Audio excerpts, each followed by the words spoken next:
Est-ce que j'ai des gens qui m'écoutent et qui sont trop jeunes pour se souvenir des BlackBerry ou de notre utilisation des BlackBerry? Ça se peut très bien. Je salue Audrey qui a bien ri de mon épisode la semaine dernière sur Eurovision et tous les personnages bigarrés qui composent les participants de l'Eurovision.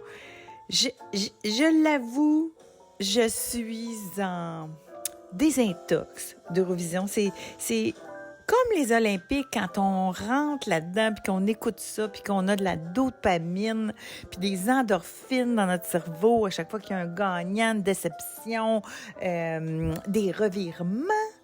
Après ça, on s'ennuie un peu. Alors, c'est le cas. Mais si vous avez envie de découvrir le merveilleux monde de l'Eurovision pour pouvoir vivre ça l'année prochaine, je vous invite à aller écouter mon épisode de la semaine dernière. Alors aujourd'hui, je veux vous parler de BlackBerry, de l'histoire de BlackBerry, parce que j'ai écouté le film finalement dans l'avion en revenant de vacances. Je l'avais pas, je sais pas, il est sur Netflix? Je le sais pas. Alors, c'est drôle, je parle d'Audrey, puis elle vient de me texter. Bon, c'est drôle. Tout ça pour dire que ça m'a fait réfléchir le film BlackBerry, premièrement parce que plusieurs entreprises ont des croissances absolument fulgurantes, bénéficient d'une nouvelle technologie, d'une avancée, d'une découverte. Mais tout comme, on peut faire un peu une analyse dans le pharmaceutique où c'est un petit peu plus réglementé. Mais quand on trouve une solution ou une nouvelle opportunité, mais éventuellement, il y a d'autres mondes qui vont en profiter. Éventuellement, il y a d'autres mondes qui vont peut-être faire plus vite et mieux ce que on vient de découvrir ou utiliser les mêmes formules. Alors, qu'est-ce qui arrive? Et surtout, j'ai trouvé que c'est pertinent maintenant parce que avec l'avenue de l'intelligence artificielle, les opportunités d'affaires sont extraordinaires. L'intelligence artificielle amène des solutions pratiques day-to-day dans à peu près toutes les business. Et là, c'est sûr que ça va donner des idées à plusieurs personnes qui veulent partir des startups en utilisant une technologie dans tel secteur pour pouvoir accélérer et la fameuse productivité. Et finalement, là, on a trouvé quelque chose pour faire plus avec moins. Oh Seigneur, qu'on a entendu ça pendant 20 ans, faire plus avec moins. Et là, avec l'intelligence artificielle, oui, c'est possible de faire un petit peu plus rapidement. Ceci dit, moi, j'ai eu comme, quand j'ai découvert pleinement la puissance de l'intelligence artificielle, j'ai eu une période flottante, je dirais, d'environ 2 mois où je me suis dit, oh my God, tellement d'opportunités d'affaires. Puis là, je voyais ça.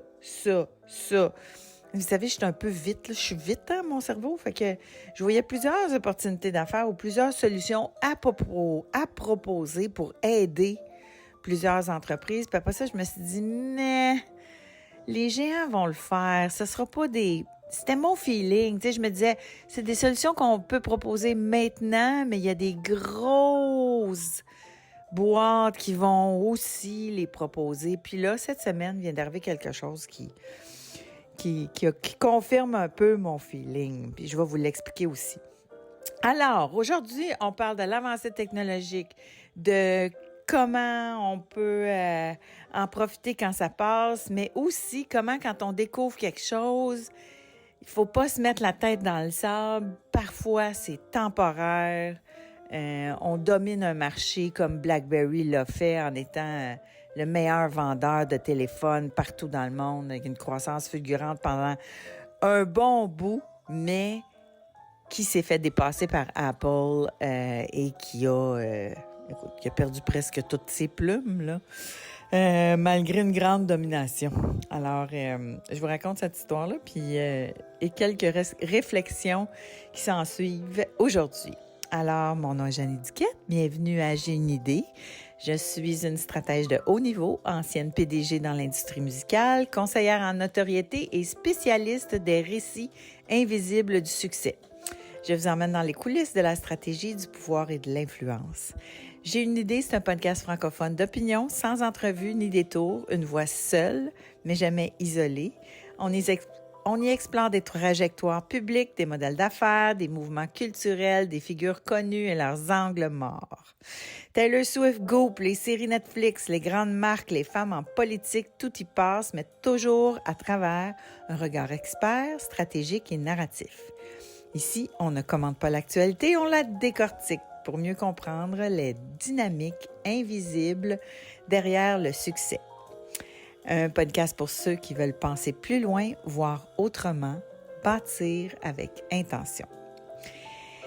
Alors, bienvenue à J'ai une idée, l'histoire de BlackBerry qui s'est passée au Canada, pour ceux et celles qui ne le savaient pas. C'est passé au Canada.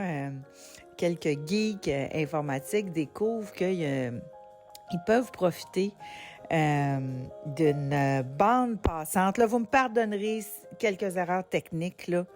Mais donc, ils peuvent profiter d'une bande passante pour optimiser. À l'époque, il y a des cellulaires. Tout le monde a des cellulaires. On se parle. On peut texter dans un cellulaire, mais je vous dirais que à cette époque-là, au début 2000, j'ai voyagé au Liban. Puis je me souviens, mon amie qui habitait là, elle travaillait à l'université là-bas, elle textait. C'était dans leur pratique de texter. Même avec leur petit téléphone, même s'il fallait peser sur le A, le B, puis 2 fois pour... Tu sais, on pouvait texter lettre à lettre, mais c'était très, très long. Mais eux, c'était dans leur lifestyle, alors que nous, ici, c'était pas du tout arrivé. Je me souviens encore d'avoir été capable de prendre quelques photos avec un flip phone, mais des photos d'une mauvaise qualité, assez spectaculaire. Évidemment, on n'en a plus... on n'y a plus de copies de ces photos-là. Ça restait dans nos téléphones. Mais donc, le téléphone était utile, mais c'était pas vraiment un outil pour pouvoir travailler n'importe où. Ce que le BlackBerry est venu ajouter dans notre vie. Donc, ces quelques geeks-là découvrent qu'avec l'utilisation, la sous-utilisation d'une bande passante, on va pouvoir envoyer des courriels via cette bande-là. Donc, c'est plus juste des appels qui peuvent passer, les courriels peuvent passer. Ces gars-là découvrent que ça se peut. Et ce ne sont pas des grands vendeurs, mais ils découvrent Jim Balzis qui vient d'être remercié qui vient d'être remercié d'une autre entreprise qui est un excellent vendeur, qui lui a tous les contacts nécessaires pour cette technologie-là. Rentre dans l'entreprise pour les aider en leur disant, là, ils sont 3 fondateurs au début, et en leur disant, écoutez, vous avez besoin de moi si vous voulez vendre ça, parce que ce qui arrive souvent aux petites entreprises, puis on parle peu de ça en affaires, mais quand t'es petit, puis même si t'as la meilleure technologie au monde, puis même si t'as la meilleure solution au monde, puis qu'un gros décide que oui, c'est intéressant ta technologie, si tu connais pas bien la business, souvent, juste le processus de vente ou de considérer le partenariat, parfois le gros se sert du processus pour aller chercher toute l'information nécessaire, puis il close pas le deal, il servir de bord, puis il le fait lui-même. Et c'est souvent ça que les grosses entreprises vont dire, pourquoi j'achèterais quelque chose que mon secteur de recherche et développement est capable de faire. Puis c'est pour ça que les petits, il faut faire attention quand tu vas voir, parce que souvent, il y a des gens qui pensent, ah mon Dieu, mon entreprise, si jamais j'avais l'aide de tel gros joueur ou tel gros joueur, j'avais un contrat d'eux autres, ça deviendrait la plus belle chose au monde. Tu sais, c'est quand même de la business, là. C'est quand même des gros millions. Et là, si je me souviens bien, c'est qu'eux ont signé un gros contrat de, je sais pas, même 7 millions avec un gros, je sais pas si c'est Rogers, je pense que c'est Rogers, mais en tout cas, avec une grosse compagnie. Et là, ils sont même pas sûrs s'ils vont se faire payer à livraison, ils sont même pas sûrs si cette offre d'achat-là va être exécutée. C'est ce que Basil se rend compte. Donc, tu sais, ça prend quelqu'un qui connaît la business, les codes, qui va être capable d'exécuter un contrat. Parce que il y a ça aussi, l'exécution des contrats. Ça, on en parle peu. Mais on en parle peu dans le domaine de la business au féminin, là.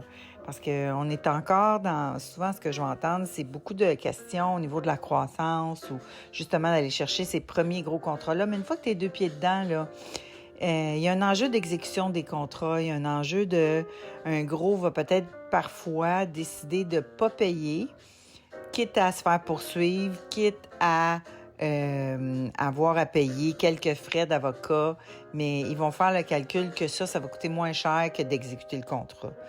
Alors, c'est ça, là. Il y a quand même... tu sais, ça joue... C'est les ligues majeures.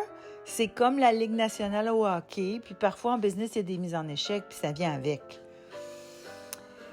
Alors, donc, Jim Basil rentre là-dedans pour être capable d'aller chercher les contrats nécessaires, de faire exécuter les ententes nécessaires, de jouer le coude nécessaire pour arriver à leur fin. La technologie du BlackBerry est absolument extraordinaire et effectivement, les gens qui l'adoptent, je me souviens, moi, puis, tu sais, il n'y avait pas de mix entre les deux. J'avais un BlackBerry et un téléphone. J'avais les deux parce que mon BlackBerry tout le monde connaissait mon numéro de téléphone. Mais quand j'ai eu un BlackBerry, je voulais pas changer de numéro de téléphone, ça se faisait pas, parce que mon BlackBerry n'était pas avec la même compagnie. Alors là, je me promenais avec mon téléphone, mes appels, mon BlackBerry pour mes courriels.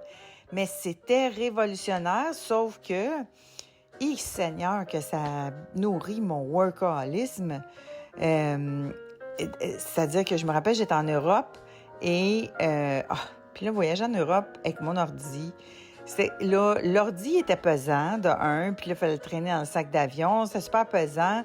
Puis là, t'arrivais à l'hôtel, puis là, c'était dial-up, puis c'était long d'avoir, d'avoir la ligne. C'était pas aussi rapide là, que l'Internet aujourd'hui. Alors, juste avec le BlackBerry, d'avoir les courriels, ça facilitait la tâche. Tu pouvais continuer à travailler.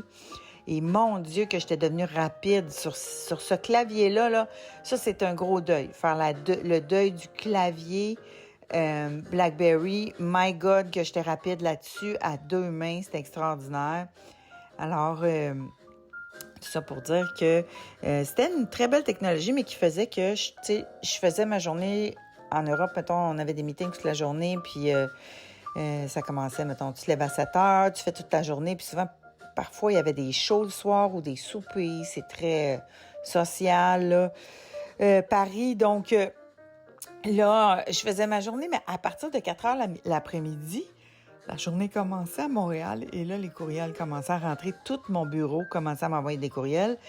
Puis, à ce moment-là, je ne maîtrisais pas toutes mes notions de leadership féminin telles que je les maîtrise maintenant. Alors, mon moment était un petit peu trop serviable. Puis quand le monde venait porter les problèmes sur mon bureau, je les prenais en charge plutôt que leur redonner puis les empowerer. Fait que là, je me ramassais de 4 à minuit à gérer toutes sortes d'enjeux puis d'urgences parce qu'on est au fait de la croissance d'entreprise à ce moment-là.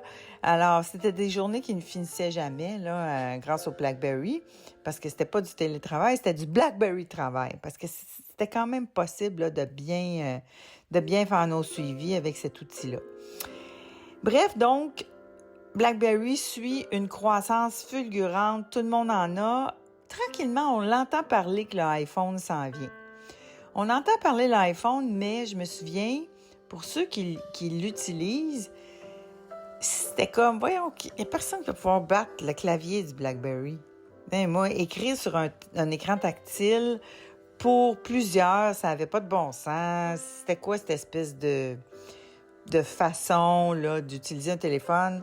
On était très sceptiques par rapport à ça. Puis, je vous le raconte sous l'angle utilisateur, parce que si vous voulez écouter tout le play-by-play de la chute, que je vais vous résumer en quelques mots, là, mais vous pouvez écouter le film, mais je vous rajoute l'angle utilisateur qui est, voyons, on ne laissera pas tomber notre BlackBerry.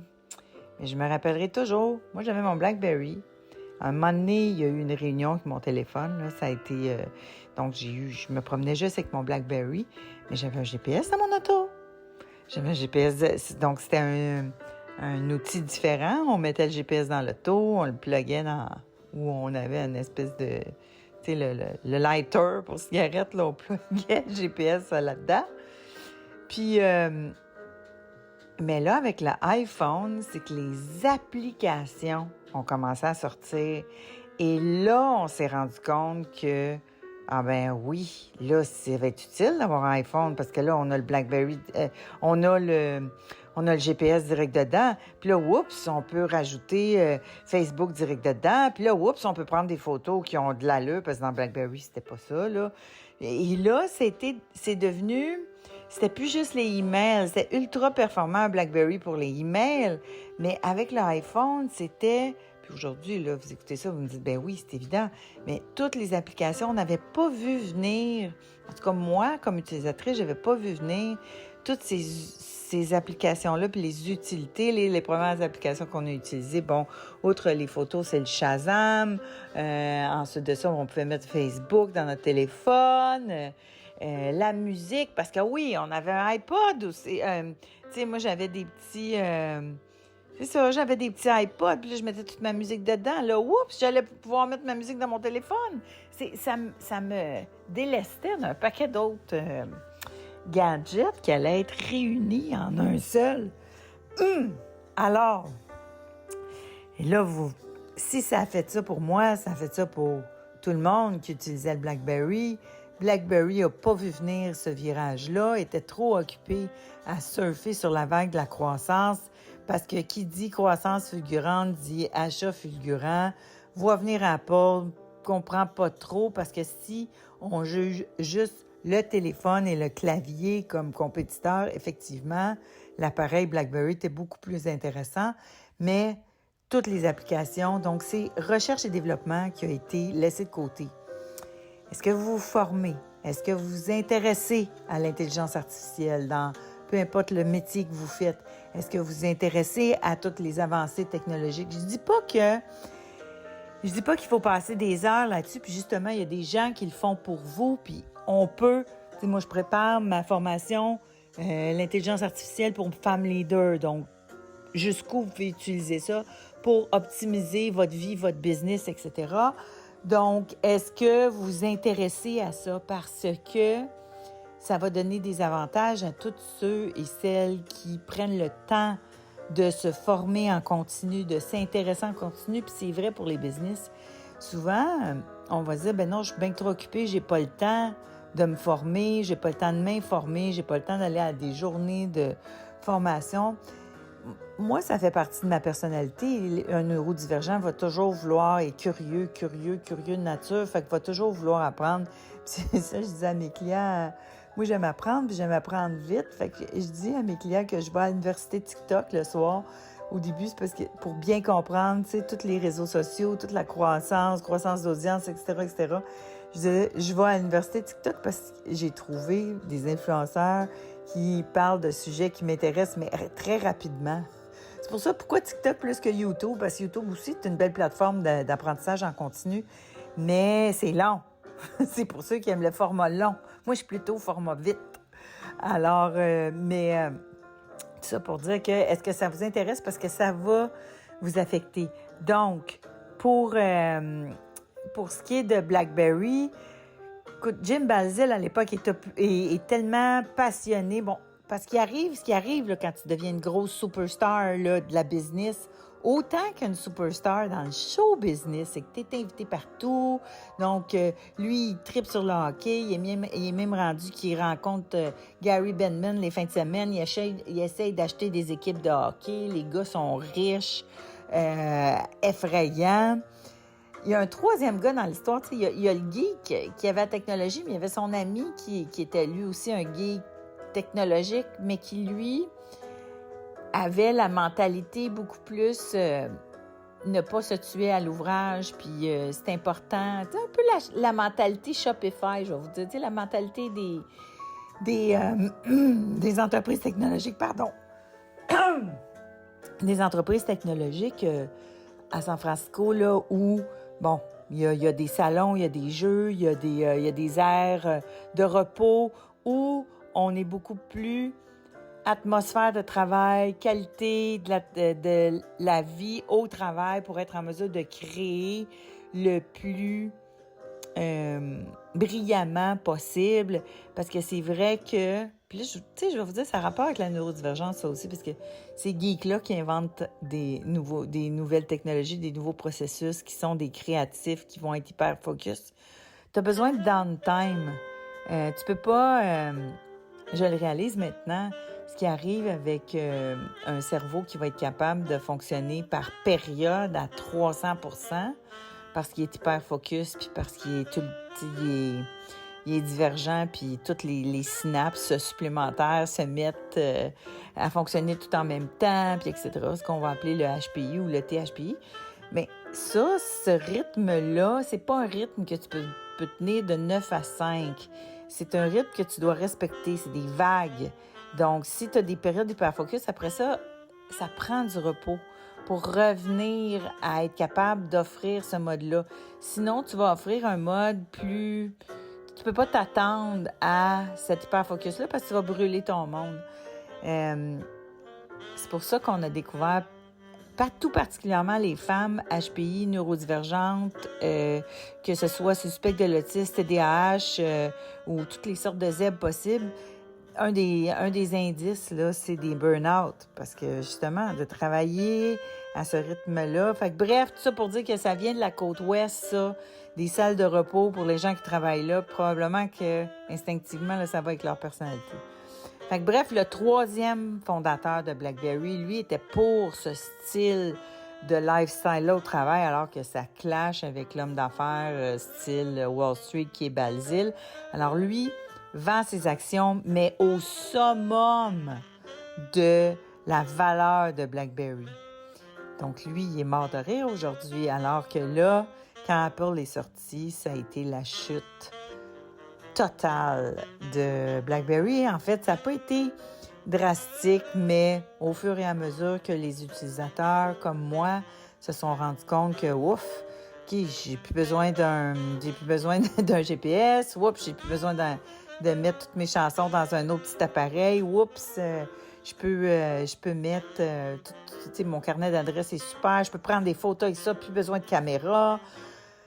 Ça remplaçait tellement, grâce aux applications, que on a laissé tomber BlackBerry. Non, sans peine. Moi, j'ai dû faire un deuil. Je l'aimais beaucoup, mon BlackBerry. J'étais très efficace là-dessus.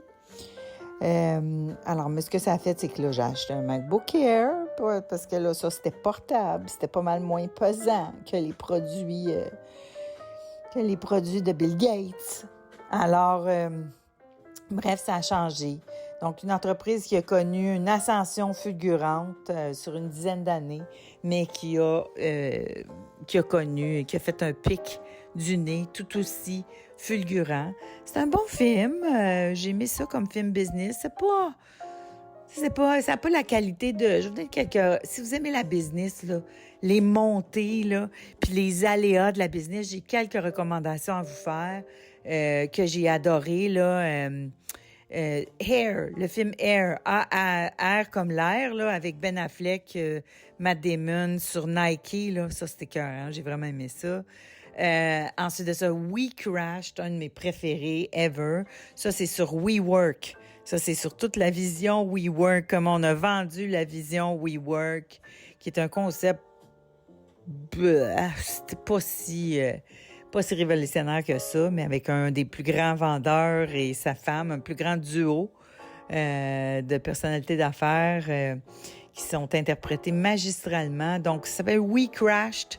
Ça, c'est sur Apple TV. J'ai vraiment, vraiment aimé ça. Tapie sur Netflix, qui est l'histoire de Bernard Tapie. C'est romancé, mais c'est un homme d'affaires. C'est lui qui a eu l'idée des Costco, finalement. Tu sais, du concept des Costco, là. C'est pas mal lui qui a eu l'idée de ça. Peut-être que ça existait encore avant, là, en version anglaise, quelque part dans le monde, mais en tout cas en France. C'est lui qui avait mis ça en place. Donc, un homme d'affaires français. Donc, des bons films de business, si vous en avez, que vous aimez, venez commenter, venez nous les partager parce que j'aime beaucoup ces films-là. Parfois, ça nous donne des idées, des bonnes idées aussi. J'ai lu des bons livres de business aussi, beaucoup dans le domaine du show business à l'époque, là, mais tu sais, des histoires. Moi, j'ai raconté la mienne dans Faire une femme de soi. Donc, Faire une femme de soi, avant d'être mon podcast puis une émission de radio, c'était un livre. Il m'en reste quelques copies. Je raconte mon aventure entrepreneuriale qui a été une grande croissance rapide, là, puis un pic du nez tout aussi rapide. Je sais de quoi je parle. Hein? En musique, on a eu notre pic du nez effrayant. Napster était venu nous shaker en 2000, mais Spotify en 2010 est venu complètement détruire le modèle d'affaires physique en musique. Les modèles d'affaires ont complètement crashé. C'est peut-être pour ça aussi que je suis vigilante au niveau de l'AI. Dernière chose que je voulais vous dire qui confirme le hunch que j'avais au début, c'est que cette semaine, Google a lancé, à l'intérieur même de Google, un paquet de fonctionnalités d'utilisation de l'intelligence artificielle qui va mettre le frein à un paquet de startups qui voulaient probablement utiliser l'intelligence artificielle pour faire ABC, là. Ce qui a freiné mon élan, moi. Tu sais, il y a 6 mois même, je me disais, je vais investir dans des nouvelles business, là. Je me sens que je veux retourner sur le terrain parce qu'en ce moment, je fais du conseil. Mais non, j'ai eu un frein quand j'ai commencé à regarder. Je vais te voyons donc, si moi, à Brossard, j'ai envie de faire ça, c'est certain qu'il y a quelqu'un à San Francisco qui est en train de le faire, mais avec 50 millions de plus de moyens que moi. Je donne un exemple. Ce que Google a lancé cette semaine, là, on capotait tout sur Midjourney, ou même sur ChatGPT qui est capable de nous faire des images, puis Canva qui est capable de nous faire des vidéos. Mais là, avec Google est capable de te faire avec un prompt écrit, est capable de te faire un film avec du son, avec du dialogue, ce qui n'était pas possible encore. C'est absolument extraordinaire, c'est une avancée. Donc, il vient de mettre ça dans ses fonctionnalités. Autre fonctionnalité qu'il vient d'ajouter, tu peux faire une conversation avec quelqu'un, mettons, en Zoom. La personne peut parler en turc à l'autre bout, puis toi, tu parles en français.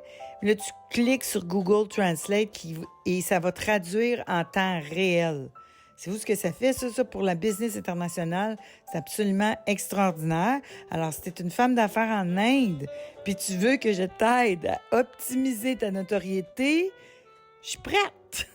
Je suis prête. Il n'y a plus de frontières de langue maintenant. Tu peux même faire des meetings avec quelqu'un grâce à Google. Alors, quoi d'autre?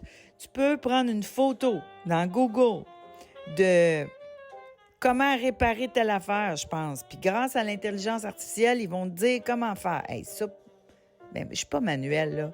Mais tu sais, je sais jamais comment, là, j'ai de la misère avec mon frigidaire. Mon frigidaire, quand je coule de l'eau, parce que moi, j'ai de l'eau filtrée dans mon frigidaire, mais quand je veux faire de l'eau filtrée dans mon frigidaire, ça coule dans mon congélateur. Puis là, je peux plus prendre l'eau filtrée. Faut que je m'achète des bouteilles d'eau. Il faudrait juste réparer cette affaire-là. Tu sais, c'est trop complexe pour moi. Ou c'est trop simple. Je sais pas. En tout cas, là, je suis pognée avec ça. Peut-être que je prends une photo de mon frigidaire, puis je le demande à Google et son intelligence artificielle intégrée va peut-être m'aider à le réparer. Tu sais, c'est juste quelques exemples de... Tu sais, si les gens disaient, je vais devenir un réparateur grâce à l'intelligence artificielle, je vais pouvoir réparer plein d'affaires. Google vient de le faire. Moi, je vais faire une application qui va traduire les meetings, etc. Google vient de le faire. Tu sais? Fait que c'est probablement, donc, quand on pense à notre entreprise et à ce qu'on peut en faire comme optimisation, c'est pas de penser à optimiser ses services grâce à l'AI, c'est de savoir isoler qu'est-ce qui ne peut être fait que par l'humain et qui ça va devenir votre valeur ajoutée, votre valeur unique, votre valeur de différenciation. C'est l'heure d'investir dans des business manuels, là. Hein? Idée gratis, là. c'est beaucoup plus l'heure d'investir dans tout ce qui s'appelle des entreprises de travaux manuels qui peuvent pas encore être faits par un robot. Donc, c'est là qu'on est rendu aujourd'hui. C'est quoi l'unicité dans votre approche? Tu sais, quand c'est rendu que j'ai vu cette semaine que l'utilisation numéro 1, celle qui a le plus grandi en croissance de ChatGPT dans le monde, c'est la thérapie. C'est la thérapie. Tu sais, les gens vont dire « Ah, ben non, il va toujours rester la relation humaine. Ça peut pas se remplacer. » Ben, petite nouvelle pour vous, mais l'intelligence artificielle est en train de devenir le thérapeute de plusieurs personnes qui posent des questions puis qui osent pas, donc qui vont en ligne aller chercher du support, de l'appui, des solutions, de la ventilation. Alors, voilà, c'est tout ce que m'a inspiré ce film de BlackBerry aujourd'hui. Je vous remercie beaucoup d'avoir été avec moi. Je vous invite à partager ce podcast si vous l'avez aimé. Ça va me faire vraiment plaisir. Merci de m'écrire. J'ai vraiment, vraiment beaucoup d'appréciation pour chacune et chacun d'entre vous qui écoutez J'ai une idée. Ça me passionne de partager avec vous par ce podcast et c'est un bonheur de vous savoir là, à l'autre bout, de savoir que vous écoutez, de savoir que vous likez, que vous commentez, que vous partagez. Ça me fait énormément plaisir. Alors, si vous voulez m'aider, likez, commentez, partagez. On se revoit la semaine prochaine.